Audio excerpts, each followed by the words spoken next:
മഹാനായ സീമല്ലാന്റെ അടുത്ത് പോയിട്ട് നമ്മൾ അവിടെ ചാരത്ത് പോയിട്ട് സലാം പറഞ്ഞ് അവിടെ ഫാത്തിഹ ഓതി യാസീൻ ഓതി ദുആ ചെയ്ത് നമുക്ക് പറയാനുള്ളതൊക്കെ സീമല്ലാനോട് പറഞ്ഞിങ്ങോട്ട് പോന്നാൽ നമ്മുടെ പ്രശ്നങ്ങൾക്ക് പരിഹാരമാണ്. കർണാടകയിലെ പ്രഗത്ഭനായ ഒരു പ്രഭാഷകനായ പണ്ഡിതൻ, അദ്ദേഹത്തിന്റെ ശബ്ദം നിലച്ചുപോയി. ആംഗ്യമേ സാധിക്കൂ, സംസാരിക്കാൻ കഴിയില്ല. വല്ലാത്തൊരവസ്ഥ. മഹാനായ ശരീഅ ഉസ്താദിന്റെ അടുത്ത് വന്നു. അദ്ദേഹം എഴുതി കൊടുത്തു, ഉസ്താദെ എനിക്കൊന്നും പറയാൻ കഴിയുന്നില്ല. ശരീഅ ഉസ്താദ് അലിക്കുഞ്ഞി ഉസ്താദ് പറഞ്ഞു, നിങ്ങൾ വേഗം മടവൂരിൽ പോകുക. മടവൂരിൽ പോയിട്ട് ചെറിയ അലിക്കുഞ്ഞി പറഞ്ഞയച്ചിട്ടാണ് വന്നത് എന്ന് പറയുക. ചെറിയ അലിക്കുഞ്ഞി ഉസ്താദ് സി.എം.അലിമാന്റെ ശിഷ്യൻ കൂടിയാണ്. പലപ്പോഴും എന്നോട് തന്നെ പറഞ്ഞിട്ടുണ്ട്, ചെറിയ അലിക്കുഞ്ഞി പറഞ്ഞയച്ചിട്ട് വന്നതാണെന്ന് പറഞ്ഞാൽ ഒരു പരിഗണന കിട്ടും, അങ്ങനെ പറഞ്ഞാൽ മതി എന്ന് പറയാറുണ്ട്. അങ്ങനെ അവിടെ പോയിട്ട് സി.എം.അലിമാന്റെ തലയുടെ ഭാഗത്ത് ഇരുന്നിട്ട് ഫാത്തിഹ ഓതിയിട്ട് 3 യാസീൻ ഓതുക. യാസീൻ ഓതിയിട്ട് സി.എം.അലിമാനോട് കാര്യം പറയാം. ഒരു മിനിറ്റ്, സി.എം.അലിമാനോട് കാര്യം പറയാന്ന് പറയുമ്പോ ആരും തെറ്റിദ്ധരിക്കണ്ട. ഇത് ഇങ്ങനെ പണ്ട് മമ്മൂട്ടി മൂപ്പന്റെ വീട്ടിൽ ഇങ്ങനെ മൽച്ചെട്ടി കിടക്കുന്ന കാലത്തല്ല, മരിച്ചു മണ്ണിരടി പോയി കിടക്കുന്ന കാലത്താണ് ജാറത്ത് പോയിട്ട് പറയേണ്ട കാര്യമാണ് ഈ പറഞ്ഞുകൊണ്ടിരിക്കുന്നത്. ഏത് വിശ്വാസമായ വ്യക്തികൾക്കൊക്കെ കേൾക്കാം നമുക്ക്. ശബ്ദം നിലച്ചുപോയ അദ്ദേഹം ബഹുമാനപ്പെട്ട സി.എം.അലിമാന്റെ ചാരത്ത് പോയി. അദ്ദേഹം ഉസ്താദ് പറഞ്ഞതുപോലെ ചെയ്തു. അദ്ദേഹത്തെ ഉള്ള ശബ്ദത്തിൽ അദ്ദേഹം യാസീൻ ഓതി. പറയാൻ അദ്ദേഹത്തിന് ശബ്ദം പൊങ്ങുന്നില്ല. എന്നാലും സി.എം.അലിമാഹിയോട് അദ്ദേഹം ശബ്ദമില്ലാതെ പറഞ്ഞു, എന്റെ വിഷയം ഇന്നതാണ്, പരിഹാരം വേണം. അദ്ദേഹം വീട്ടിലെത്തിയപ്പോ അത്ഭുതകരമായി അദ്ദേഹത്തിന് ശബ്ദം തിരിച്ചു കിട്ടി. എന്തൊരു അത്ഭുതമായിരുന്നു. ഇങ്ങനെ ഒരുപാട് ആളുകൾക്കുണ്ട്. അവിടെ പോയി നമ്മൾ വീട്ടിൽ നിന്ന് ഇറങ്ങുമ്പോൾ തന്നെ നമ്മൾ മനസ്സിൽ എന്ന വിഷയത്തിനാണ് ഞാൻ പോകുന്നത്, ഈ വിഷയം എനിക്ക് പരിഹരിച്ച് കിട്ടണം എന്ന് മനസ്സിൽ കരുതി വീട്ടിൽ നിന്ന് ഇറങ്ങി നേരെ മടവൂരിൽ പോയി. അവിടെ പോയി ഫാത്തിഹ ഓതി യാസീൻ ഓതി അവർക്ക് ഹദിയ ചെയ്ത് ദുആ ചെയ്തിട്ട് സി.എം.അലിമാന്റെ ചാരത്ത് പോയിട്ട് ഒരു സലാം പറഞ്ഞിട്ട് ഈ വിഷയം പരിഹരിച്ചു തരണം എന്ന് പറഞ്ഞു. നോക്കൂ, എത്ര ആളുകൾക്കാണ് പ്രശ്നത്തിന്റെ പരിഹാരം കിട്ടിയത്. ഒരുപാട് ആളുകൾ പ്രശ്നത്തിന്റെ പരിഹാരം കിട്ടി. ഇങ്ങനെ പോകുന്ന ആളുകൾ ദൂരെ വെച്ച് എന്തെങ്കിലും പ്രയാസം ഉണ്ടായാൽ സി.എം.അലിമാന്റെ പേരിൽ ഫാത്തിഹ ഓതി പറയുമ്പോ അതിനും പരിഹാരം ഉണ്ടാകുന്നുണ്ട്. എന്തിനാ മോലിയർ നിങ്ങൾ ഈ ജാതി നോണ പറഞ്ഞുകൊണ്ടിരിക്കുന്നത്? ഇത് നിങ്ങൾക്ക് മാസ ശമ്പളമാണോ അതോ ദിവസക്കൂലിയാണോ? അതെങ്ങനെയാണെന്നുള്ളതൊന്ന് അറിയിക്കണം. കാര്യം എന്താണെന്നറിയോ, ഇവരുടെ അള്ളാഹു ഏതാണെന്ന് തോന്നിപ്പോകും. ഇവിടെ പറയുന്നത് ചിറ്റടിമേതൽ അബൂബക്കർ ബാക്കവി എന്ന് പറയുന്ന ഒരു മനുഷ്യൻ 30 വർഷം മുമ്പ് മരണപ്പെട്ടു പോയതാണ്. കോഴിക്കോട് അടുത്ത് ജീവിച്ചിരുന്ന, മടവൂരിൽ ജീവിച്ചിരുന്ന മമ്മൂട്ടി മൂപ്പന്റെ വീട്ടിൽ മലച്ചെട്ടി കിടന്നിരുന്ന ഒരാള്, അയാൾ മരിച്ചു പോയി. അയാളെ ഒരു സ്ഥലത്ത് മറവ് ചെയ്തിട്ട് അവിടെ ഒരു പള്ളിയും കാര്യങ്ങളൊക്കെ കെട്ടിയുണ്ടാക്കിയിട്ട് പറയാണ്, മൂപ്പരുടെ അടുത്ത് പോയി കഴിഞ്ഞാൽ നിങ്ങളൊക്കെ പ്രശ്നങ്ങൾ തീരുന്നു. എന്നാൽ ഈ സി.എം. മടവൂർ എന്ന് പറയുന്ന ആളുടെ കുടുംബത്തിൽപ്പെട്ട ഒരു മജീദ് മുസ്ലിയാരുണ്ട്. അദ്ദേഹത്തിന്റെ ഒരു മകൻ ഹാഫിദൊക്കെ ആയിരുന്നു. അദ്ദേഹം ക്യാൻസർ വന്ന് ആണ് തോന്നുന്നുണ്ട് മരണപ്പെട്ടത്. എന്റെ സി.എം. മടവൂരിന് ഒന്നും ചെയ്യാൻ പറ്റാതെ പോയത്. എത്ര ആളുകളാണ് ഇന്നും ഈ ദുനിയാവ് ആലമൊട്ടാകുള്ള കാര്യമൊന്നും നമ്മൾ പറയുന്നില്ല. AP വിഭാഗത്തില് അതിൽ രോഗികളായിട്ടുള്ള ആളുകൾ എത്രയുണ്ടല്ലോ. എന്താ സി.എം. മടവൂര് അതിനൊന്നും പരിഹാരം ഉണ്ടായി കൊടുക്കാത്ത? സി.എം. മടവൂരല്ല രോഗത്തിന് ശമനം നൽകുന്നവനും രോഗം മാറ്റി കൊടുക്കേണ്ടവനും. അത് അള്ളാഹു ആണ് എന്നുള്ളത് ഇവർക്ക് എന്തുകൊണ്ടാണ് ഇവർക്കത് മനസ്സിലാകാതെ പോയത്? നിങ്ങളൊന്ന് ആലോചിച്ച് നോക്കിയേ. നമ്മുടെ റബ്ബ് എന്ന് പറഞ്ഞാൽ ഖാലിഖ് മാലിക് മുദബ്ബിർ ഇല്ലേ?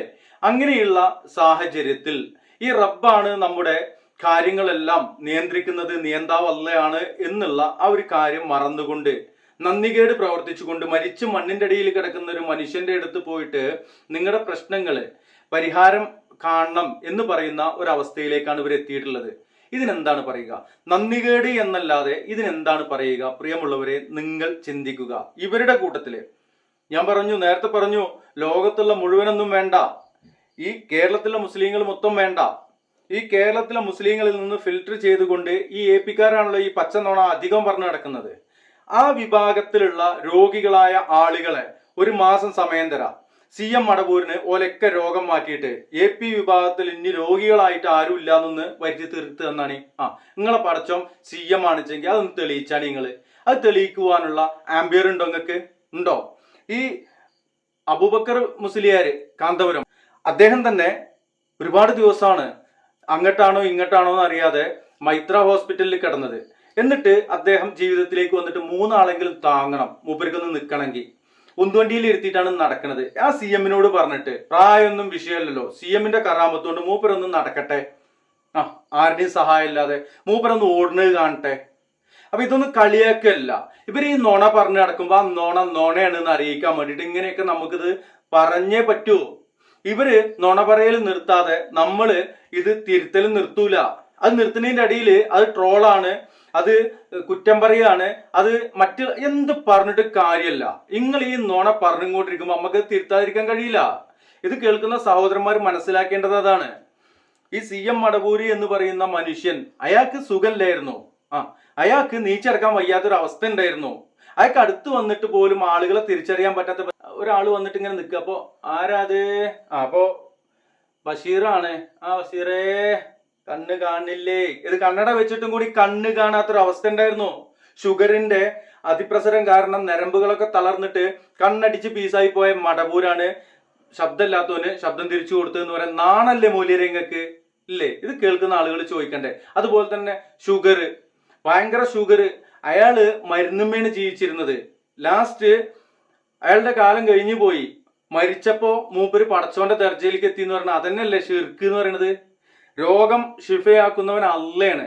ഒരു മനുഷ്യൻ ഇന്ന് ജീവിച്ചിരിക്കുന്ന അയാള് സി എം മടവൂരോ ആരും ആവണ്ട, ഒരു രോഗി വന്നാല് അത് ശമനം ലഭിക്കുവാനുള്ള ഒരു മരുന്ന് പറഞ്ഞു കൊടുക്കാൻ കഴിയുന്ന ഒരാളാണെങ്കിൽ പോലും ആ മരുന്ന് കുടിച്ചു. ഇപ്പൊ തലവേദനയ്ക്ക് ഒരു മരുന്ന് കുടിച്ചു, തലവേദന അള്ളാഹു ശമിപ്പിച്ചു കൊടുത്തു കഴിഞ്ഞാൽ അത് നമുക്ക് അംഗീകരിക്കാം. ഇത് മരിച്ചുപോയി, മരിച്ചിട്ട് പതിറ്റാണ്ടുകളായി, 10-30 ചില്ലാനം കൊല്ലായി. എന്നിട്ട് ആ മരിച്ച ആളെടുത്ത് പോയിട്ട് ഇവര് പ്രാർത്ഥിച്ചതിന് ഇവര് ആ സി എം മടവൂരിന്റെ മയ്യത്തിന്റെ ചെല്ലുമ്പോഴത്തെ മയ്യത്തും അല്ല, മണ്ണിന്റെ അടിയിൽ കബറിന്റെ ഉള്ളിൽ ജാറത്തിന്റെ ഉള്ളിൽ കിടക്കുന്ന ആളോട് പ്രാർത്ഥിച്ചിട്ട് അതിനോലിക്ക് ശമനം ലഭിച്ചു എന്ന് പറയണ ഈ പിഴച്ച പാത, ഈ പച്ചന്നോണ, ഇതിങ്ങനെ ഈ ആളുകളെ അടുത്തല്ലേ ഇവർ ഈ പറയണത് അല്ലേ? എന്നിട്ടും ഇവർ വീണ്ടും ഇത് പറഞ്ഞുകൊണ്ടിരിക്കുന്നത് ഇത് ഈ ഉമ്മത്ത്, ഇതിന് മുമ്പിലിരിക്കുന്ന ആളുകൾ പോയത്തക്കാരാണ് എന്നുള്ള ആ ഒരു കാരണം കൊണ്ടല്ലേ? അല്ലെങ്കിൽ ഇത് പറയാൻ ഇവർ ധൈര്യം കാണിക്കോ? നിങ്ങളൊന്ന് ചിന്തിച്ചു നോക്കിയേ. ഇൻഷാ അല്ലാഹ് ഏതായാലും രോഗങ്ങൾ ശമിപ്പിക്കുന്നവൻ അള്ളാഹുവാണ്.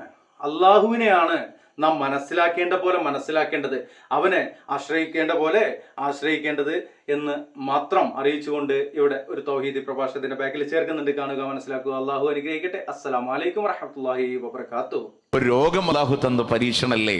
പ്ലേഗ് രോഗത്തെ സംബന്ധിച്ച് ആയിഷ ബീവിയോട് റസൂലുള്ളാഹി സ്വല്ലല്ലാഹു അലൈഹി വസല്ലം പറഞ്ഞു, ആയിഷ അതൊരു അനുഗ്രഹമാണ് ആയിഷ എന്ന് പറഞ്ഞു. രോഗം എങ്ങനെ നമ്മളൊക്കെ കേട്ടുപഠിക്കുന്ന ഒരു സംഭവമുണ്ട്. ഒരു അപസ്മാര രോഗം ബാധിച്ച ഒരു സ്ത്രീ വന്ന് റസൂലുള്ളാഹി സ്വല്ലല്ലാഹു അലൈഹി വസല്ലമയുടെ അടുക്ക് വന്ന് പറഞ്ഞില്ലേ, റസൂലേ എനിക്ക് വേണ്ടി ഒന്ന് ദുആ ചെയ്യണം. റസൂലുള്ളാഹി സ്വല്ലല്ലാഹു അലൈഹി വസല്ലം പറഞ്ഞു, ഞാൻ ദുആ ചെയ്യാം, പക്ഷേ ക്ഷമിച്ചാൽ നിനക്ക് പ്രതിഫലമുണ്ട്, സ്വർഗമുണ്ട്. അവർ പറഞ്ഞു, എൻ്റെ ഔറത്ത് വെളിവാവാനുണ്ട്. അങ്ങനെ നബി സല്ലല്ലാഹു അലൈഹി വസല്ലം ആ വിഷയത്തിൽ ദുആ ചെയ്തു. അപ്പൊ അവർ റസൂലിൽ നിന്ന് കേട്ട് തിരിച്ചു പോകുമ്പോൾ അവരെന്താ പറഞ്ഞെന്നറിയോ? മർഹബൻ, രോഗത്തിന് സ്വാഗതം എന്ന് പറഞ്ഞിട്ട് പോണേ. ഒരു പ്രയാസമില്ല അവർക്ക്. കാരണം എന്താ? ഇതെന്റെ റബ്ബ് ഇഷ്ടപ്പെടുമ്പോൾ പരീക്ഷിക്കാൻ തരണതാണെന്ന ബോധ്യം അവരുടെ ജീവിതത്തിൽ ഉള്ളത് കൊണ്ടാണ്. രോഗം അനുഗ്രഹമായി മാറാം എങ്ങനെ? അതിൽ ക്ഷമിക്കുമ്പോഴാണ്. റസൂൽ സല്ലല്ലാഹു അലൈഹി വസല്ലം പറഞ്ഞില്ലേ, ഒരു മുസ്ലിമിൻ യുസീബുഹു അദാ, ഒരു മുസ്ലിമിനേൽക്കുന്ന ഒരു ഉപദ്രവമില്ല, ഒരു ദുഃഖമില്ല, മനക്ലേശമില്ല, രോഗമില്ല, പ്രയാസമില്ല. എത്രത്തോളം എന്നറിയുമോ? അവന്റെ കാലിൽ തറക്കുന്ന ഒരു മുള്ളു പോലുമില്ല. അതുകൊണ്ട് അല്ലാഹു തആല അവന്റെ പാപങ്ങളെ പുറത്തു കൊടുത്തിട്ടല്ലാതെ ഇല്ല. അവന്റെ കാലിൽ ഒരു മുള്ളു തറക്കുമ്പോ ക്ഷമിച്ചോ. കണ്ടോ? രോഗം അനുഗ്രഹാവുന്നത് അവിടെയാ, പുറത്തു കൊടുത്തിട്ടല്ലാതില്ല. രണ്ടാളുടെ പനി, അബ്ദുല്ലാഹി ഇബ്നു മസ്ഊദ് റളിയല്ലാഹു അൻഹു വഫാത്തിന്റെ രോഗത്തിലെ റസൂലുള്ളാഹി സ്വല്ലല്ലാഹു അലൈഹി വസല്ലമയെ കാണാൻ വേണ്ടി വരാ. റസൂലേ, രണ്ടാളുടെ പനി ഉണ്ടല്ലോ റസൂലേ. അതേ അബ്ദുള്ള. അപ്പോ അബ്ദുല്ലാഹി ഇബ്നു മസ്ഊദ് റളിയല്ലാഹു അൻഹു ചോദിച്ചു, ഫലക അജ്റാൻ, അപ്പൊ രണ്ടാളുടെ കൂലി ഉണ്ടോ റസൂലേ? റസൂലുള്ളാഹി സ്വല്ലല്ലാഹു അലൈഹി വസല്ലം പറഞ്ഞു, അതേ അബ്ദുള്ള, ഇതിൽ ക്ഷമിച്ചാൽ അല്ല രോഗം ഇങ്ങനെ പുറത്തു തരുന്ന ഏതുപോലെ എന്നറിയോ? ഒരു മരത്തിൽ നിന്നതിന്റെ ഇല പൊഴിയുന്ന പോലെ അല്ലാഹു പാപങ്ങളെ മായ്ച്ചു കളയുമെന്ന് റസൂലുള്ളാഹി സ്വല്ലല്ലാഹു അലൈഹി വസല്ലം. ആ വഫാത്തിന്റെ രോഗത്തിലും പാഠം കൊടുക്കുക. ക്ഷമിച്ചോ, അല്ലാഹു തആല ഇങ്ങനെ പൊറുത്തു തരുന്ന ഏതൊരു രോഗത്തിലും. ഒരു ഖുദ്സിയായ ഹദീസിൽ കാണാം അല്ലാഹു തആല പഠിപ്പിക്കാൻ, ഇദബ്തലൈതു അബ്ദി ബിഹബീബതൈഹി, എന്റെ അടിമക്ക് അവൻ ഏറ്റവും ഇഷ്ടമുള്ള രണ്ടെണ്ണം കൊണ്ട് ഞാൻ അവനെ പരീക്ഷിച്ചാൽ, അതെന്താ? രണ്ട് കണ്ണാൻ.